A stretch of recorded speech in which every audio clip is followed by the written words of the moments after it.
Let's start imagining a situation. So some of you may know the old or the existing Air Miles card, and some of you may be thinking, what happens if we get a Bitcoin or a cryptocurrency miles card or a cryptocurrency card? So imagine if you are preparing for a transition into a vacation, right? And you know that as you move towards that vacation, the card that you will be using will only be using Bitcoins or some other form of cryptocurrency.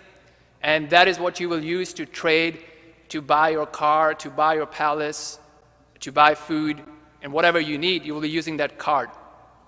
Now, as you're preparing for that amazing vacation that you will retire into, the way to earn those cryptocurrency cards or the cryptocurrency points on that card is not by using a computer to mine currency.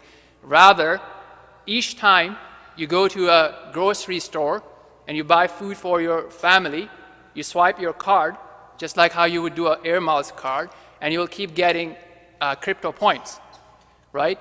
Each time you come to the masjid, you get your crypto points. Each time you sit and listen to the lecture, a talk, a reminder about Allah subhanahu wa ta'ala, you get a cryptocurrency card or cryptocurrency on your card.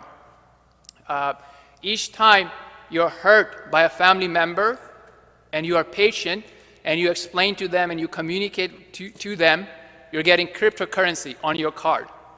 Each time you have a flu, you're sick, you're getting cryptocurrency, right? Each time you're doing something for the sake of Allah subhanahu wa ta'ala, you're getting cryptocurrency. Now, the amount of currency that you have on that card helps you with two things.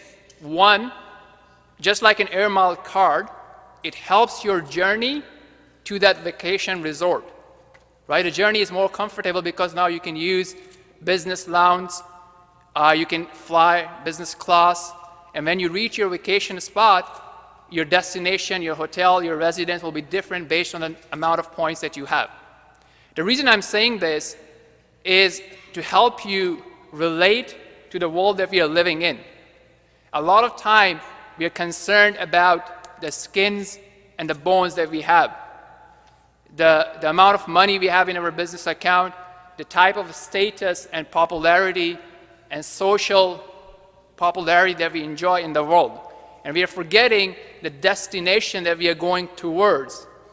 And each one will have that exit, in which point they will move on and they will either be heading towards paradise, in which case you still have a bunch of different levels, or may Allah subhanahu wa ta'ala protect us, heading towards hellfire and the displeasure of Allah subhanahu wa ta'ala.